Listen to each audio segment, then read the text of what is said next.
Hi and welcome to my channel. So today we'll be looking at leetcode problem number 7.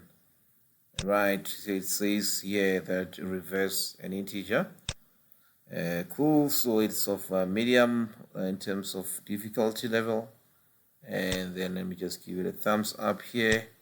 And it reads thus: given a signed 32-bit integer x, return x with its digits reversed. So number one, they're saying that we must return x, which is basically an integer number with its digits reversed. So basically we need to do a reversal of the integers.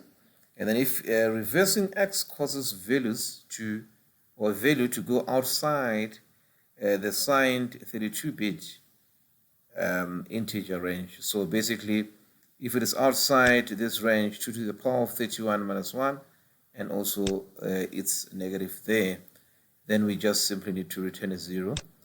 We can assume that the environment does not allow you to store a 32-bit integer, so whether it's assigned or unsigned. So basically, we are not allowed to use a bigger storage, but we have to only deal with a 32-bit integer value. Okay, so this is 1, 2, 3. If it's reverse, it becomes 321, which is way higher than this one. Hence, they're saying that sometimes when you reverse, you can be out of the range of the integer 32-bit, So if it's signed, this one is signed, then it needs to remain like this, and so on and so forth. So if it is 120 like that, then it needs to be a 2 and a 1, So because we are obviously dealing with a case where it's not, x is not 0. Okay, so let us just jump straight to it. There's two things that we need to do. Number one, we need to reverse the digits and then number two, we need to make sure that we check if the result obviously of the reversal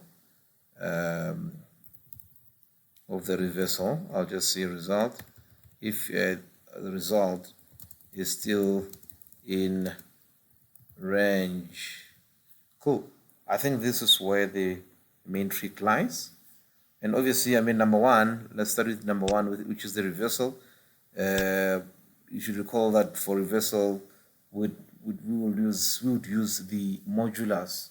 So the modulus will allow us to have the individual values of the integer, and then what we'll have to do is we'll have to multiply that by 10, to be able to do the reversal. We'll just see how we'll do that in a while, and then from there, in a short while, and then from there, number two. So here the trick is we must always be sure that we are still within the range, and I'll show you how to do that. Cool. So we'll just use some mathematical knowledge that we have, and then I'll walk you through it as I dev. So if we can have int the individual digits there, and we can also have the result there, we'll assume that the result is 0, and then from there we say that if x is not 0, while x is not 0, then what we need to do is we need to find each individual digit and get the modulus here, do the modulus of 10. So if it's 1, 2, 3 and you do a modulus of 10 here, you'll have a 3. Okay, and then we'll also have result being equal to result multiplied by 10, and then we'll add the digit. Okay, this is how we do the, I'll just do this. This is how we do the reversal. Yeah. So cool. So, and then from there we need to have x being equal to, now we need to get because now we had 1, 2, 3, we need to get to the 12.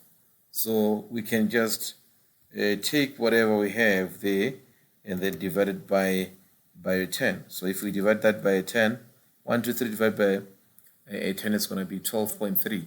And then because it's an integer, it's only going to store 1, 2. See? So that's, and then from there we can simply return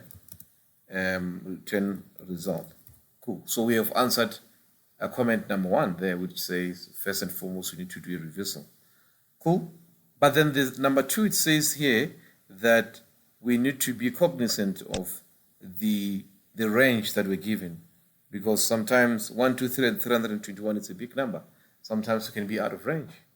So what we'll do is we'll come and modify this slightly and say, okay, fine, let me just do some brackets here so that, right, things are a little bit easier. So just say, okay, fine. If we say this is total, right, and in this total, we need to check if whether the total, total, yeah, if the total is still in range. So basically, if we were to apply some little bit of mathematics, we know that if digits goes to the left hand side, it's going to be total minus digit. All right, and then if we want to have result here, we'll divide by 10, and then on both sides, and then it will cancel out here, and then we'll have the result here. So basically, let me do this. If we have, I'm just going to do it total, and then we move digits on this other side. And then obviously, if for us to get the result, we'll just divide it by 10. And then if we find that it's not equal to result, okay, if it's not equal to this, then it means it's out of range, because this must be equal. Then we just need to simply return a 0. Okay, so let me just have some little brackets here so we are all on the same page. Cool.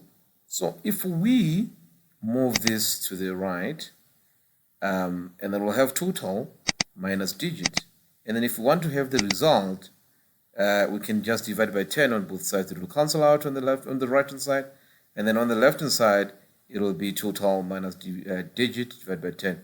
So we should have these must be equal to the result. Okay, so if it's not equal, then it means that it's out of range. Hence, we'll come here and say, okay, fine, we need to update result here. Otherwise, it will always be 0. So we need to update it with the total. And then from there, we'll have our x there, which will get our other digit. Cool. So I think let's run it and see if whether that passes.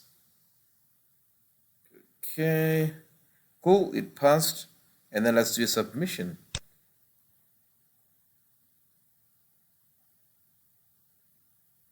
Awesome, it passed.